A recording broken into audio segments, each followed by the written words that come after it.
오늘 말씀은 아브라함 이야기 중에서도 또 이 언약과 관련된 말씀을 함께 보려고 합니다. 원래는 15장 말씀도 읽고 17장 말씀도 읽어야 되지만 오늘 창세기 12장 1절에서 3절 말씀만 함께 나누도록 하겠습니다. 언약이라는 것 자체, 성경에서 말하는 이 언약은요, 사람은 잘 지키지 못하는 전제 조건을 갖고 있습니다.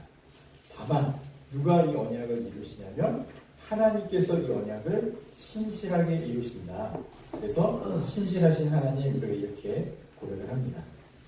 아브라함 언약은요, 단순한 한 사람에게 주어진 축복과 약속이 아니라 하나님 나라의 시작을 알려주는 아주 중요한 지점이 있습니다. 그래서 이 아브라함부터 시작해서 이어지는 신앙의 계보는 다 하나로 연결되어 있죠. 누구까지? 예수 그리스도까지 연결되어 있습니다. 그런데 예수 그리스도 이후부터는 이 족보의 개념이 사라집니다. 왜냐하면 그리스도 안에서 모두가 하나님 나라의 자녀이고 백성이 되기 때문입니다. 그래서 오늘 아브라함 언약을 통해서 하나님 나라의 기초와 또 그 진행과 그 완성을 함께 살펴보려고 합니다.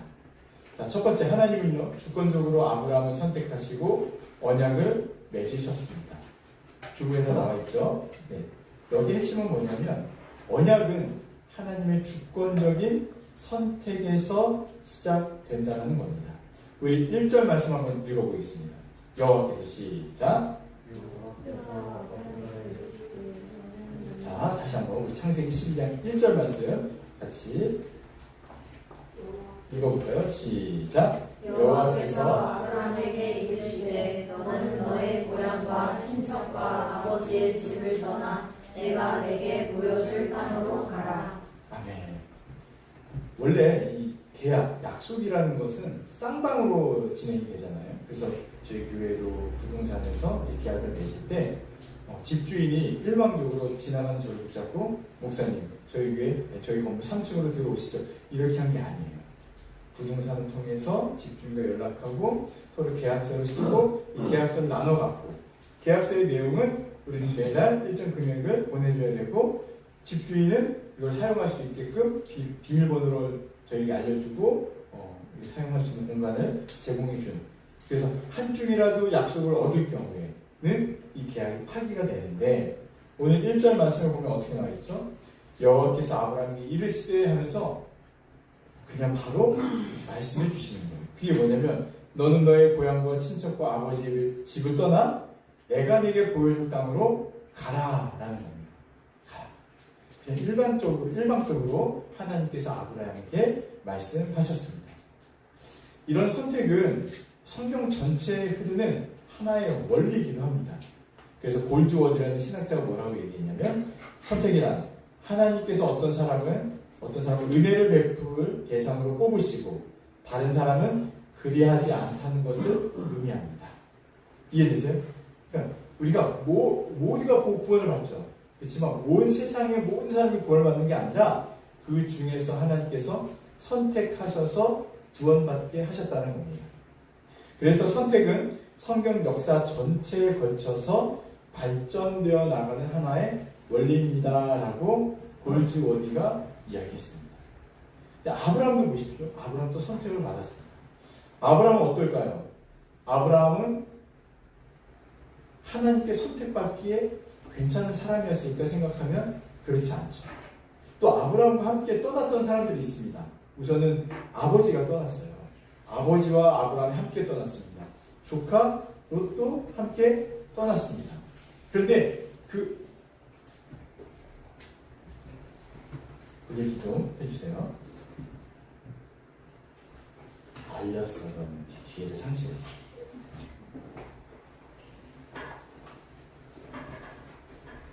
자, 지금 선택받은 모습을 봅니다. 네. 자, 함께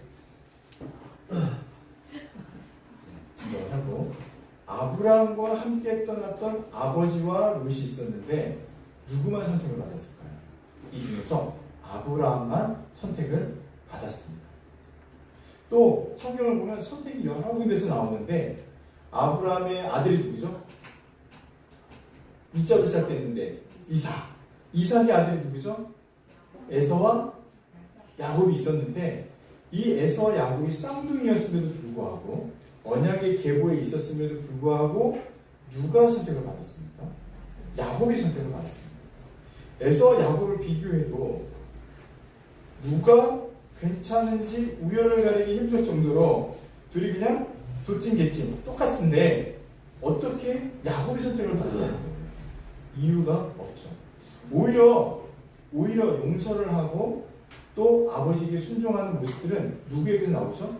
에서에게서 오히려 그런 모습들을 더 찾을 수가 있음에도 불구하고 하나님께서는 야곱을 택했습니다. 야곱을 선택했다는 거예요. 그래서 이 하나님의 선택에서는 우리로서는 이해할 수 없는, 그러나 하나님은 영혼을 선택하고 그를 구원하시는 은혜가 우리에게 임하고 있다라는 것을 우리가 생각해야 됩니다. 그래서 이 선택이라는 주제에 있어서는요, 전적으로 하나님의 선택이기 때문에 우리로서는, 우리 안에서는 자랑할 것이 하나도 없다는 사실을 기억해야 합니다. 인간은 스스로 자랑할 것이 없고 누구에게만 자랑할 것이 있습니까? 오직 하나님 아버지 또 그리스도에게만 이 자랑할 것이 있습니다. 그래서 고린도전서 1장 29절과 31절에 이렇게 나와 있습니다. 이는 아무 육체도 하나님 앞에서 자랑하지 못하게 하려 하십니다. 그렇죠. 자랑할 것이 없죠.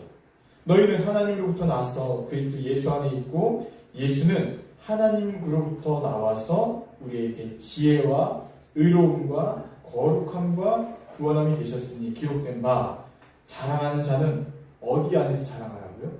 주 안에서 자랑하라. 주 안에서 자랑하라.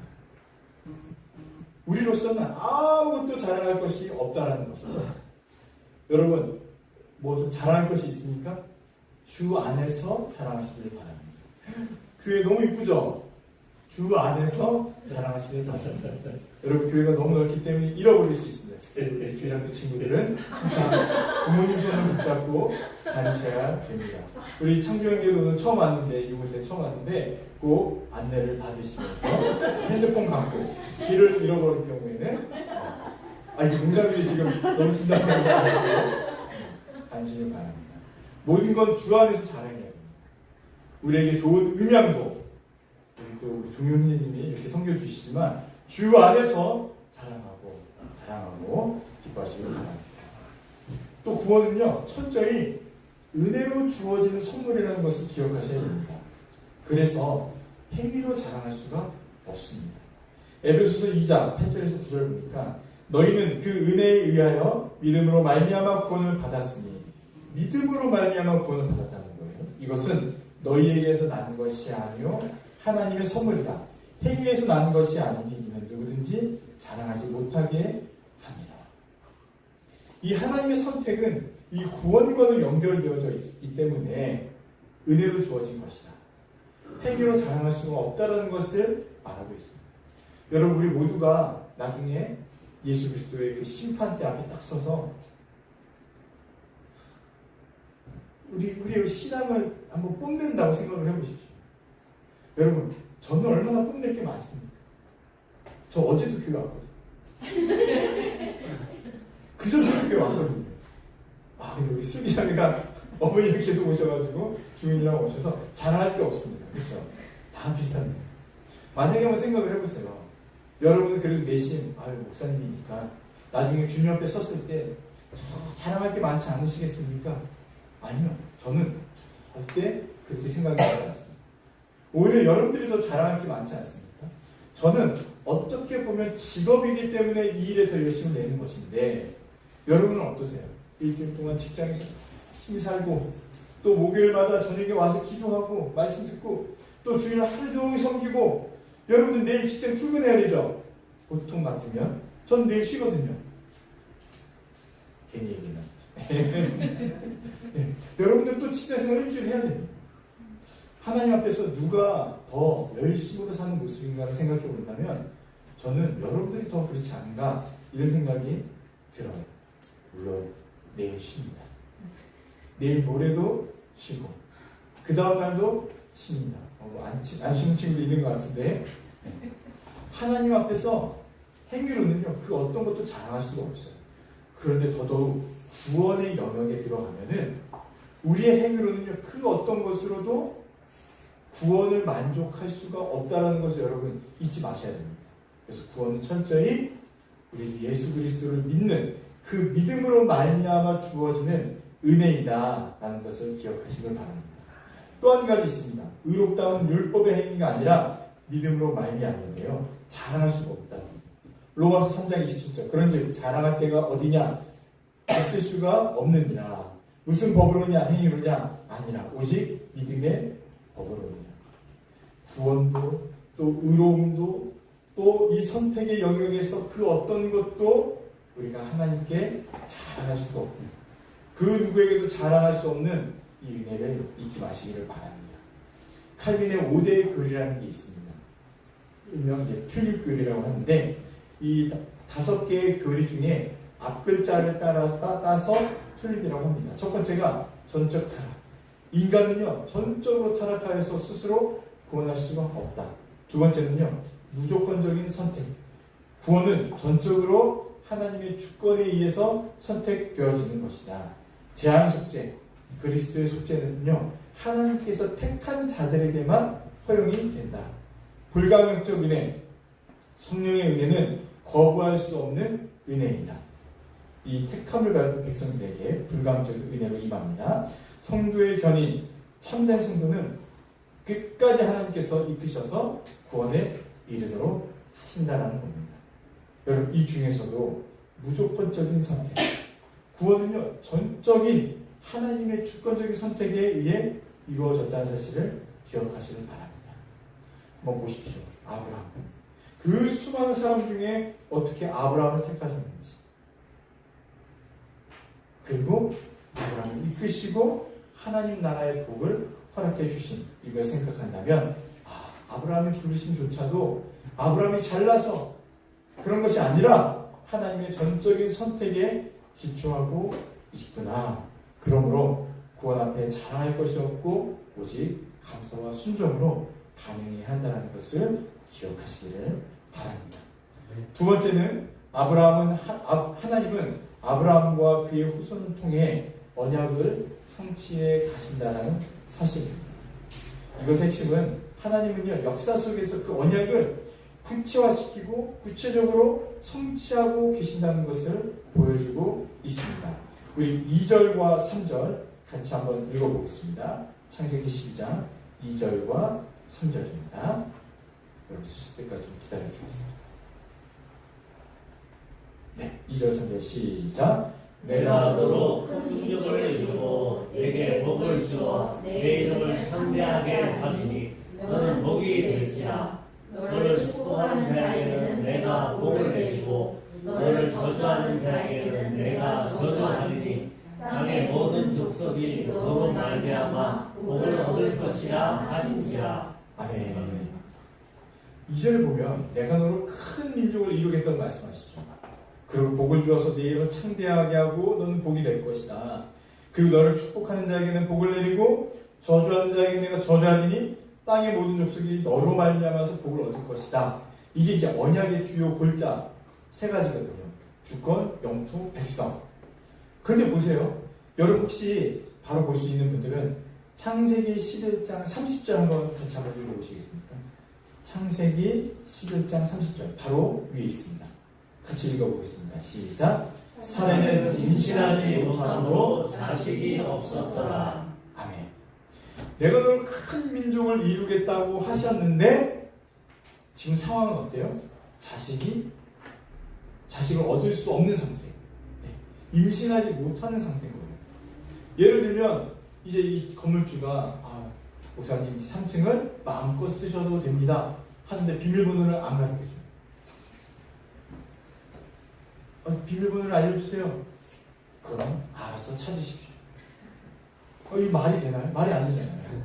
이것처럼 큰 민족을 이루겠다고 하셨는데 불구하고 자식이 없는 상태인데 하나님께서 이런 상황에서 어떻게 이 언약을 이뤄 가시는지가 창세기 11장, 12장, 13장, 15장 나와서 어디까지 나오냐면 출애굽기를 넘어서 다윗 왕이 세워지는 이 어디죠? 사무엘 상하를 넘어서 예수 그리스도가 오시는 신약에까지 쭉 이어지는 겁니다. 보세요. 우리 이제 목요 우리 기도회 때는 강좌 때는 다룬 내용인데 바로가 이제 아브라함이 이 약속을 받고 가나안 땅에 들어갔는데 기근이 일어나니까 어떻게 해요? 바로 애굽으로 피신합니다.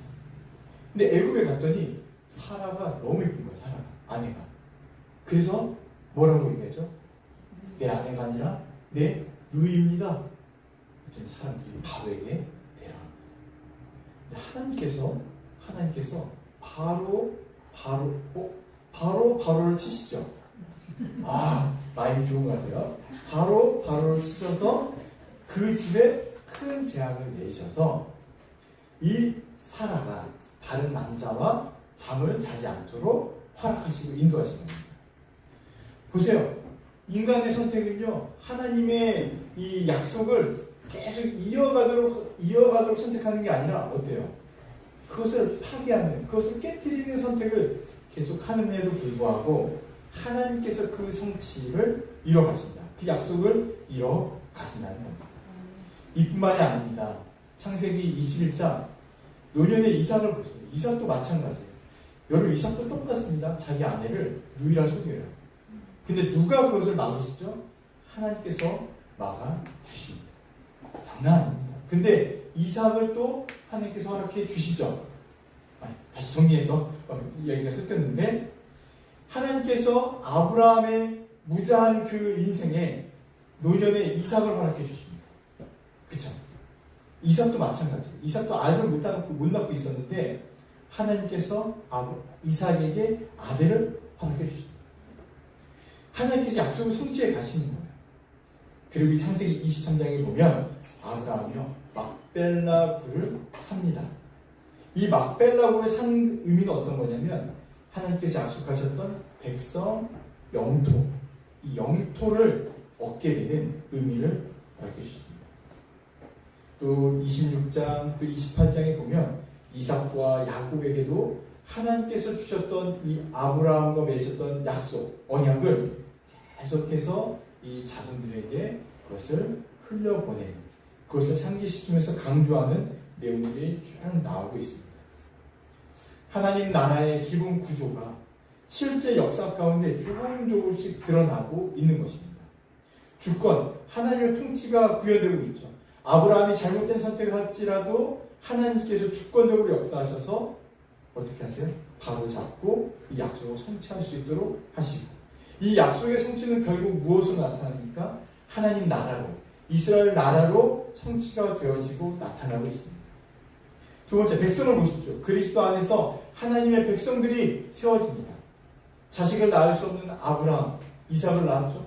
이삭도 마찬가지로 자식을 낳을 수 없는데도 불구하고 에서와 야곱에는 쌍둥이를 낳고, 그 중에서도 야곱을 통해서 또 12아들을 낳고, 이 12아들을 통해서 이스라엘 민족이 형성되어지도록 이끄십니다.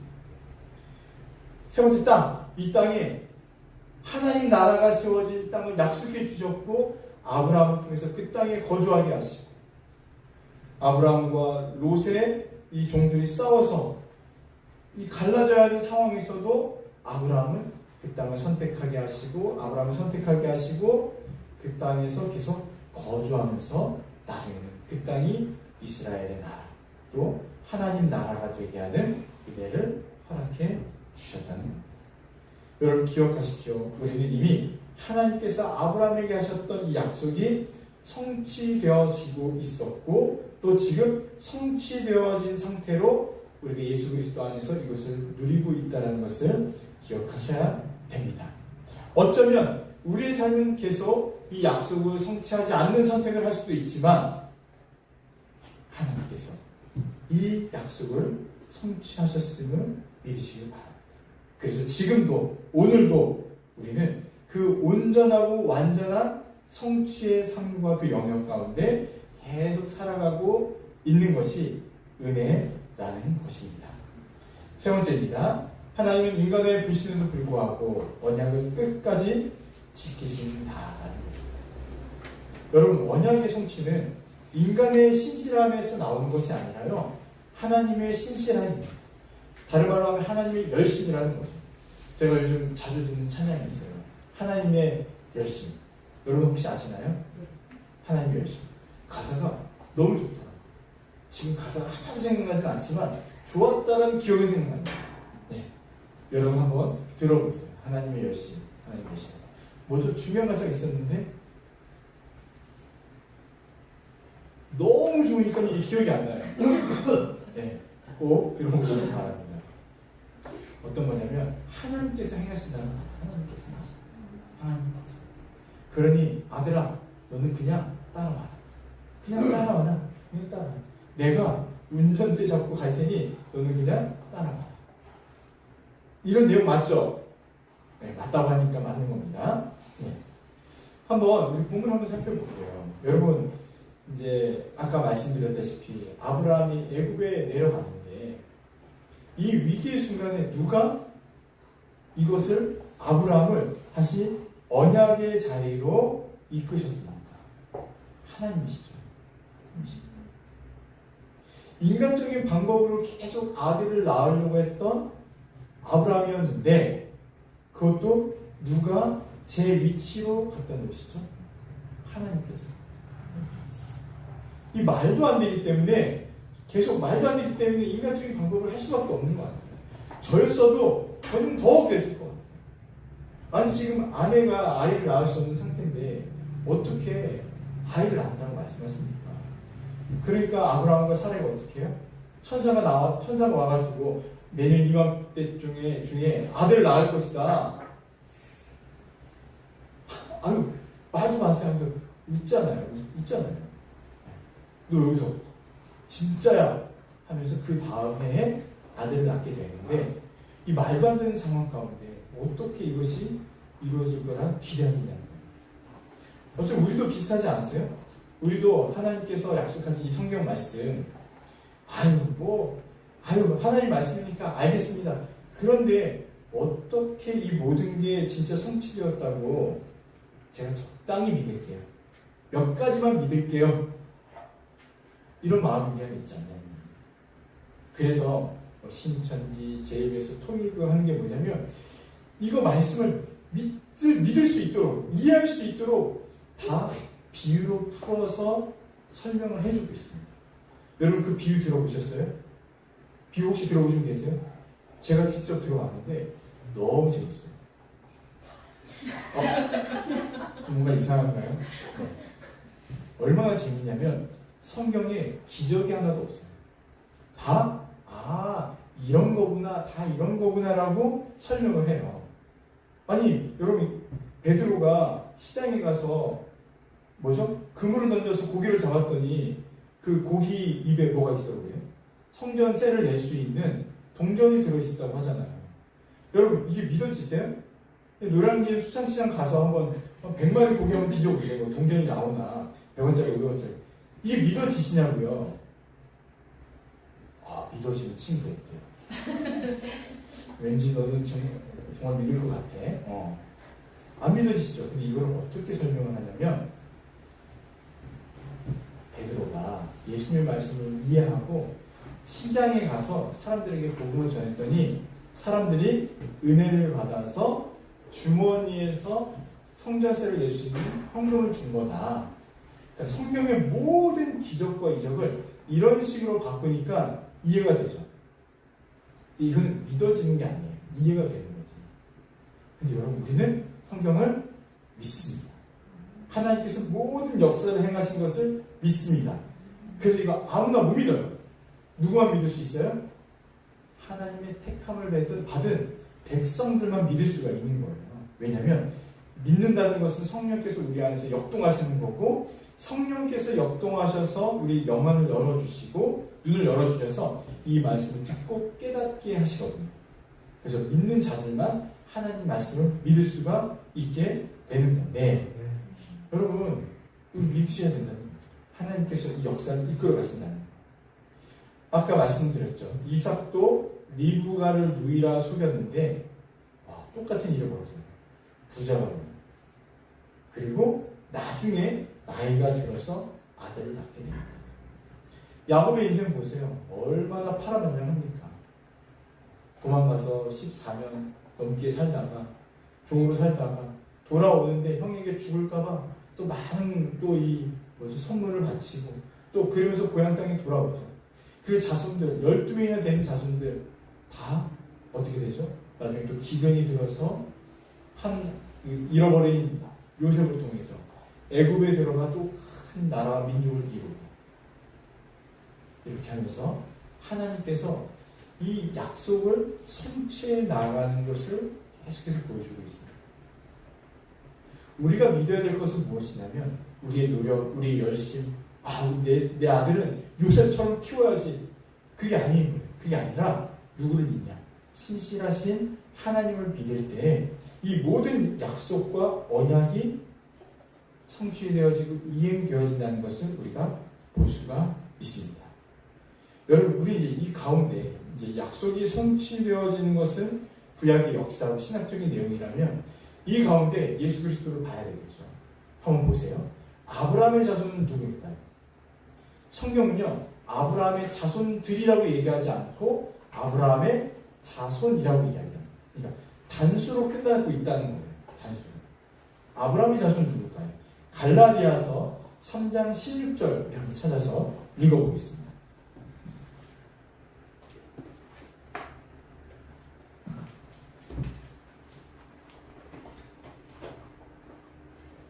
갈라디아서 3장 16절입니다. 중요한 부분이기 때문에 한번 찾아서 읽어보겠습니다. 갈라디아서 3장 16절. 참고로 갈라디아서는 고갈의 고린도 후서 다음에 있습니다. 자, 읽겠습니다. 시작. 이 약속들은 아브라함과 그 자손에게 말씀하신 것인데 이것을 가르쳐 그 자손들이라 하지 아니하시고 오직 한 사람을 가르쳐 내 자손이라 하였으니 곧 그리스도라. 네, 아멘.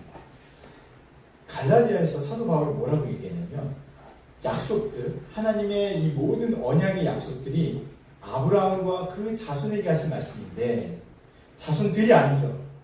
자손에게 하신 말씀인데 자손들이라 하지 아니하시고 오직 한 사람을 가리켜 내 자손이라고 하였는데 누구예요? 그가? 바로 그리스도. 그래서 아브라함에게 주셨던 이 언약이 실제 누구로 성취되어지고 누구에게 적용되어지는 것이냐면 그리스도에게 적용되어지는 것이다라는 것을 사도 바울이 이야기를 하고 있습니다. 우리는 이 언약을 지킬 수 없는 존재인 거예요. 계속 파기하고 또 파기하고 또 파기하고 하나님께서 이스라엘 백성들을 보세요. 나라를 주시고 민족을 세워서 나라가 크게 번영하게 하셨음에도 불구하고 이스라엘 백성들이 선택한 게 뭐죠? 솔로몬이 선택한 게 뭐냐면 우상을 받아들인 거예요. 그러면서 나라가 분열되었죠. 분열된 왕국 중에 이 두 나라도 마찬가지로 아주 동일하게 계속 범죄하고 또 범죄하는 모습들을 보여주는 거예요. 그러니까 우리는 이 약속을 지킬 수가 없는 존재인 거예요. 만약에 우리와 약속을 했다면 이 약속은 파괴될 수밖에 없는 거죠. 근데 아브라함과 약속하셨죠. 그런데 이 약속이 누구로 성취되어지는 것이냐면 그리스도로 말미암아 성취되어진다는 사실입니다. 두 가지를 기억하셔야 돼요. 하나님께서 강권적으로 이 언약을 성취해 나가신다는 것과 또 이 언약이 성취되어지는 것도 바로 예수 그리스도로 말미암는 것이다 라는 겁니다. 언약의 완성은요 예수 그리스도 안에서 이루어지기 때문에 모든 민족이 그리스도 안에 있음으로 말미암아서 그 복과 은혜를 누립니다. 그 복과 은혜는 무엇입니까? 나라, 영토, 주권, 백성. 나라, 백성, 다시 주권, 백성, 영토. 이 모든 것을 누릴 수 있게 되었다는 것을 믿으시기를 바랍니다. 세 가지 크게 얘기했습니다. 첫 번째 무엇이었습니까? 하나님께서 이 약속에 있어서 이 선택은 하나님의 주권적인 역사에 의해서 이루어진다는 것이고 두 번째는 그 후손을 통해서 언약을 성취해 나가시고 구체적으로 이루어 가신다 라는 것을 보여줬고, 세 번째는 인간의 불신실에도 불구하고 언약을 끝까지 지키시고 완성해 가신다라는 것을 보았습니다. 묵상과 적용 첫 번째입니다. 아브라함 언약은요, 단순한 역사가 아니라 하나님 나라 복음에 대한 청사진입니다. 청사진이 무엇이죠? 미리 건물을 짓기 전에 이렇게 그려놓는 거잖아요. 그래서 실제 그것이 완성되지 않았는데도 그 그림을 보면 이렇게 완성되어지겠구나라는 것을 볼 수 있는 그림이고 사진입니다. 그래서 여러분, 우리는 이 언약을 보면은 앞으로 펼쳐질 나라가 어떤 건지를 볼 수가 있습니다. 또 이미 예수 그리스도 안에서 성취되어진 이 언약을 본 우리들은요, 그 나라를 소망하고 기대할 수가 있게 되는 겁니다. 그래서 사랑하는 여러분, 성경을 배우십시오. 그래서 더 그 의미를 깊이 알아가시길 바랍니다. 복음은 매우 신비롭습니다. 매우 신비로운 거예요. 그런데 여러분, 자극적이지 않다는 거예요. 제가 자극적이라는 표현은 무엇이냐면 너무 신기한 그런 것들 있잖아요. 신기한 것들, 그렇지 않다는 거예요. 그리스도의 십자가 보혈은요, 신비롭고 깊습니다. 알면 알수록, 배우면 배울수록 그 은혜가 깊이 우러나고 느껴지고, 또 시간이 지나면 지날수록 어때요? 그 원조 할머니께서 푹 구워서 삶는 그 설렁탕 국물처럼 깊은 맛이 우러나게 되는 거죠. 깊은 맛이. 여러분, 복음 몇 번 배우시면은 이제 통달하셨으니까 눈 감고도 보면서 쭉 이야기할 수 있을 거예요. 우리 젊은 친구들, 애들은요, 복음의 기초를 쭉 정리할 수 있을 겁니다. 우리는 그게 뭐지? 그게 뭐지? 그렇지만 깊이는 다를 수 있어요. 깊이는 다를 수 있어요. 우리 승기자매 어머니 오시면요, 기도를 1분 하지 않으세요. 5분에서 10분을 우리 교회로 이제 쭉 기도하시더라고요. 그걸 보면서 느꼈습니다. 의자가 편하시구나. 깊이가 느껴지는 거예요. 깊이가 느껴지는 거예요. 많이 배우는 것도 중요하지만 이 배우면서 점점점 믿음과 신앙이 깊어질 때 이 약속에 대한, 이 언약에 대한 성취가 더 크고 더 선명해지고 더 확실하게 보여지게 됩니다. 그럴 때 인생의 여러 풍파가 몰려오더라도요, 그 약속 믿고 굳게 서는 것이죠. 이렇게 간절히 기대하는 것은 무엇이냐면, 사랑하는 여러분, 우리 함께 말씀을 깊이 배우면서 하나님의 청사진이 더 선명해지고, 또 하나님 나라가 우리 안에서 더 역동되어지기를 간절히 기대하고 소망합니다. 그래서 우리 몇 가지 함께 또 나누려고 하는데, 첫 번째는요, 겸손해야 합니다. 나는 은혜로 선택받은 자입니다 라는 고백을 계속 하시게 됩니다. 하나님의 언약, 이 약속을 생각하면 할수록 우리는 겸손해질 수밖에 없습니다. 왜요? 우리는 전적으로 타락한 존재들입니다. 절대적인 무능. 그런데 누가 선택해 주셨다고요? 하나님께서 자신의 주권적인 선택으로 말미암아 우리를 택해 주셨습니다. 여러분, 왜 택해 주셨을까요? 여러분, 나는 왜 택함을 받았을까요? 한번 생각해 보시고요. 나는 왜 택함을 받았을까요? 한 10가지 정도는 좋은 이유를 얘기할 수 있어요. 저는요, 똘똘해요. 저는요, 체계적이에요. 저는요, 잘해요. 저는 마음이 넓어요. 저는 뭐 할 수 있어요. 한 10가지는 쭉 얘기할 수 있지만 그 다음부터는 뭐예요? 다? 저는 부족해요. 저는 죄인입니다. 저는 죄인입니다. 저는 이래서 부족하고, 저는 이래서 택함받지 못할 것 같은데 하면서 쭉쭉쭉 그 다음에는 계속 우리의 택함받지 못할 이유만 생각이 날 거예요. 그런데 여러분, 하나님께서 우리를 택해 주셨다는 것은 정말 신기하지 않습니까? 어떻게 우리를 택해 주셨어요? 또 어떻게 온체험 교회로 선택받아서 이렇게 함께 교회로 살아가고 있을까요? 이게 바로 복음입니다. 우리 안에서 구원의 이유를 단 하나도 찾을 수 없음에도 불구하고 우리를 구원해 주셨다는 것. 은혜라는 게 무엇입니까? 받을 자격이 없는데도 불구하고 선물을 주신 것이죠. 이것이 바로 복음이고 이것이 바로 은혜입니다. 그래서 겸손해질 수밖에 없습니다. 처음에는 겸손해야 한다고 배우지만 나중에는 알게 됩니다. 겸손할 수밖에 없구나. 겸손해야만 하는구나. 왜냐하면 여러분, 우리는 죽을 때까지 끝까지 구원받기에 합당한 자로 살기가 어렵다는 사실을 깨닫게 될 거예요. 스스로도 깨닫죠. 서로를 보면서도 깨달을 거예요. 여러분 한번 옆 사람 한번 보세요. 지금 굉장히 깔끔하고 멋있는 거 같죠? 조금만 지나보십시오. 인간적인 모습 막 드러나면서 이제 난리가 날 겁니다. 그럴 때 여러분 기억하셔야 돼요. 하나님을 믿어야 된다. 하나님을 신뢰해야 된다. 나는 교만한 자다. 겸손해야 된다. 이런 마음을 꼭 가지시기를 바랍니다. 두 번째는요, 신뢰해야 합니다. 누구를요? 하나님의 신실하심을 믿고 흔들리지 않는 것. 이것이 바로 이것이 신뢰입니다. 이것이 신뢰입니다. 신뢰라는 것은요, 나를 기반으로 나타나는 것이 아니에요. 누구를 통해서 얻어지는 걸까요? 바로 신실하신 하나님으로 말미암아서 거기에서부터 나오는 것이 바로 신뢰입니다. 우리는 이것을 기억해야 합니다. 하나님을 신뢰한다. 이게 잘 믿어지시고 이해가 되세요? 하나님을 신뢰해야 된다. 하나님을 신뢰해야 된다. 우리 입버릇처럼 얘기하지만 정말로 실제 삶에서 그것들이 구현되어지고 나타나야 하는 것입니다. 우리 다시 한번 1절과 3절 읽어볼까요? 시작. 다시 한번 찾으시고 여호와께서 시작. 여호와께서 아브라함에게 이르시되 너는 너의 고향과 친척과 아버지의 집을 떠나 내가 내게 보여줄 땅으로 가라.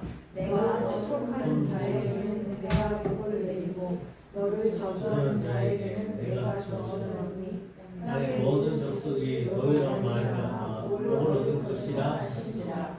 아멘. 하나님께서 아브라함에게 약속하셨는데 만약에 중간에 하나님께서 마음을 바꾸셔서 그 약속을 트시면 아브라함 인생은 어떻게 되는 걸까요? 어떻게 될까요? 고향과 친척집을 다 떠나서 지금 가나안 땅으로 왔는데 너 마음에 안 든다 하고 그 약속을 파기했다면 또 파기할 수밖에 없는 아브라함이거든요. 근데 하나님께서 약속을 지키시고 쭉 준행해 가시죠. 우리가 이걸 믿어야 된다. 이것이 바로 하나님의 신실하심인데 제가 원고를 잘못 가져와가지고 정리한 걸 다시 한번 보고 하겠습니다.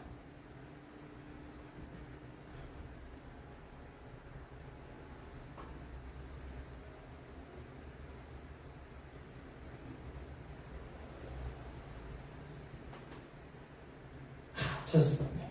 드디어 이 신뢰하는 것, 하나님을 신뢰하는 것은요, 그래서 언약 관계의 본질이라고 이야기를 합니다. 성경에서 신뢰한다는 것을 히브리 말로 뭐라고 하는지 아세요? 성경에서 신뢰라는 말을 히브리 말로 뭐라고 하냐면 아멘이라고 합니다. 여러분, 그래서 제가 믿으시니까 하면 여러분 뭐라고 대답하세요? 아멘 이렇게 대답하죠. 그리고 우리가 성경 말씀 읽고 나서도 뭐라고 마무리합니까? 아멘 하는데 그게 믿습니다라는 표현이고 또 이 언약적 관계에서 나타난 신뢰이기도 합니다. 그러니까 아멘하는 것은요, 여러분, 하나님을 신뢰합니다. 하나님을 믿습니다. 이런 확고한 뜻이 담겨져 있는 거예요. 그리고 신뢰는요, 감정이 아닙니다. 감정이 아니면 뭘까요?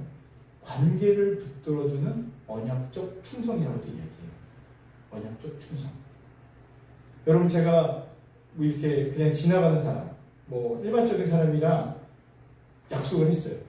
근데 감정이 틀어지면 어떻게 돼요? 보통은 파기하죠. 보통 약속이 깨어지는 게 다 감정이 틀어지기 때문이잖아요. 근데 하나님과 성경에서 나와 있는 하나님과 그 언약 백성 안에서의 이 관계, 언약은요, 충성이 있는 거예요.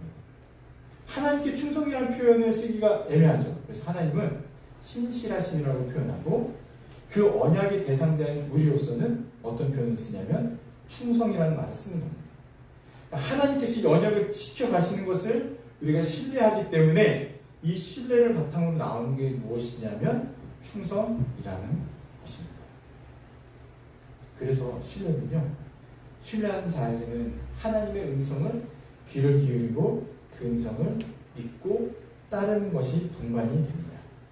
단순한 지식이 아니라 하나님께서 언약하신 것을 반드시 성취하셨다라는 것을 믿고 또 이미 성취된 삶을 살아가지만 앞으로 완성된 그 하나님 나라가 도래하기까지 우리를 이끄신다는 것을 믿고 가는 것까지도 포함이 되어 있습니다. 하나님 입장에서 생각해 보세요. 하나님 입장에서 신뢰란 무엇일까? 우리 입장에서야 하나님께서 약속하신 것을 믿고 따라가는 것이지만 하나님 입장에서 신뢰는 어떤 걸까요? 하나님 입장에서 신뢰, 그것은 자신이 한 말, 자신이 내어뱉은, 자신이 아브라함과 체결한 언약을 신실하게 어떻게 돼요? 지켜가신다 라는 겁니다. 보증이 되는 거예요. 누가 보증이 됩니까? 스스로가 보증이 되어서 내가 반드시 이것을 지키겠다라는 겁니다. 오늘 말씀을 보진 않았지만 창세기 15장을 보시면 아브라함과 언약을 체결하는 장면이 나오는데 쪼갠 짐승 사이에 횃불이 지나갑니다. 이 횃불이 누굽니까? 바로 하나님이세요. 이 언약을 지키지 않으면 반드시 어떻게 된다고요? 짐승이 쪼개진 것처럼 죽임을 당할 것이다. 근데 아브라함을 지나가게 하신 게 아니라 누가요? 스스로가. 그래서 스스로 하나님께서 약속의 보증이 되셔서 이것을 지켜가신다라고 성경은 이야기하고 있습니다. 우리가 하나님을 신뢰하는, 우리 입장에서 하나님을 신뢰할 수 있는 근거가 무엇이냐면 그가 그렇게까지 그 언약을 지키겠다고 말씀하셨고 실제적으로 자기의 아들을 내어주셔서 어떻게 하셨죠? 자기 아들을 내어주셔서 이 약속을 지키셨기 때문입니다. 우리가 그것을 믿는 겁니다. 여기에서 이제 세 번째인 소망이 나오는 겁니다. 첫 번째는 겸손해야 되죠. 두 번째는 하나님만을 신뢰해야 돼요. 세 번째는요, 소망을 가져야 되는데 그것은 무엇이냐면 예수 그리스도에서 완성된 하나님 나라를 바라보고 소망하라는 것입니다. 하나님의 그 신실하심으로 말미암아 언약을 지키시고 우리를 그 언약 안에 초대하셨습니다. 그리고 그것은 이미 성취가 되어졌습니다. 누구로 말미암아? 예수 그리스도를 말미암아 성취되어졌습니다. 이제는 미래의 약속을 어떻게 현재로 가지고 와서 지금 이 땅에서 지금 여기에서 이곳에서 살도록 하셨음을 우리가 믿어야 되는 겁니다. 믿음이라는 무엇입니까? 아직 이루어지지 않은 것인데 미래의 것을 가져와서 오늘을 살아가도록 하는 겁니다. 그래서 이미와 아직에 살아가고 있는 우리이지만 이미 약속이 성취되어지고 완성될 그 하나님 나라도 맛보면서 지금 이 땅에 살아가고 있는 것, 그것이 바로 우리에게는 소망이 되어집니다. 이 소망에 대한 근거가 몇 가지가 있습니다. 하나님이 약속하심이고요, 또 그리스도께서 성취하신 것이고, 또 성령의 인치심과 성령의 인도하심, 보증이 되시는 겁니다. 여러분, 우리가 아직 이제 성찬하고 있지 않지만 앞으로 성찬을 하잖아요. 성찬을 왜 할까요? 그리스도의 그 죽으심을 다시 맛보는 것도 있지만 또 어떤 것도 있냐면 하나님 나라에 펼쳐질 그 천국 잔치를 지금 가지고 와서 여기에서 잔치를 벌이는 것입니다. 잔치를 벌이는 겁니다. 그러니까 여러분, 우리가 이 땅에 살아갈 때 앞으로 이루어질 그 하나님 나라에 대한 소망을 지금 가지고 와서 여기에서 소망하면서 살아가는 것. 그래서 먼 미래의 일이지만 지금 이곳에서 성취되어지고 나타난다는 것을 우리가 믿음으로 고백하면서 성찬도 하고 예배도 드리고 말씀도 듣고 있는 겁니다. 여러분, 이것을 믿으시기를 바랍니다. 그래서 존 오웬이 이렇게 얘기했습니다. 성령은 장차 영광의 맛보기를 부여하심으로 현재적 위로와 미래적 확신을 함께 주신다. 현재적 위로와 미래적 확신을 함께 주신다는 거예요. 우리가 이런 말 하잖아요. 아유, 주님께서 다 해결해 주실 거야. 지금 해결됐나요? 아니, 이런 얘기 들으면 막 힘든 때 이런 얘기 들으면 막 속 터지죠. 아니, 지금 당장 해결됐으면 좋겠습니다. 이런 기도가 막 나오는데 대부분 목사님, 권사님, 장로님들은 뭐라고 얘기하세요? 하나님 기도해. 기도하면 다 해결돼. 지금 당장 해결 안 되는 거예요.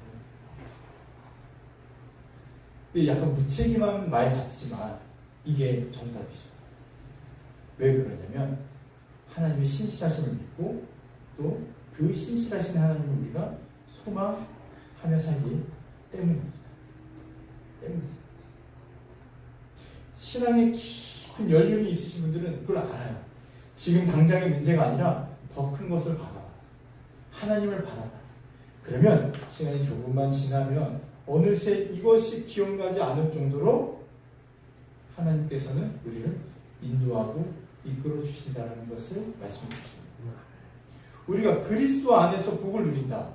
복음을 우리가 배우는 이유가 무엇이냐면 우리가 이 땅에서의 삶에 흔들리지 않고 일희일비하지 않고 하루하루 그리스도의 십자가 복음 안에서 날마다 부어주시는 그 은혜를 믿는 것인데 그 은혜가 무엇이냐면 바로 언약을 성취하신 하나님, 그리스도로 말미암아 성취된 언약으로 살아가고 있는 우리임을 계속해서 이야기하고 있다는 겁니다. 아버지께서 우리에게 약속하셨음을 믿고 겸손하고 또 하나님 아버지만을 신뢰하고 소망함으로 잘 살아가시기를 바랍니다. 그러면 아브라함이 믿음으로 언약을 붙들고 살아갔던 것처럼 우리도 그리스도 안에서 하나님 나라의 언약을 붙들며 믿음으로 잘 살아갈 수 있을 거라 기대하고 소망합니다. 우리 함께 기도하겠습니다.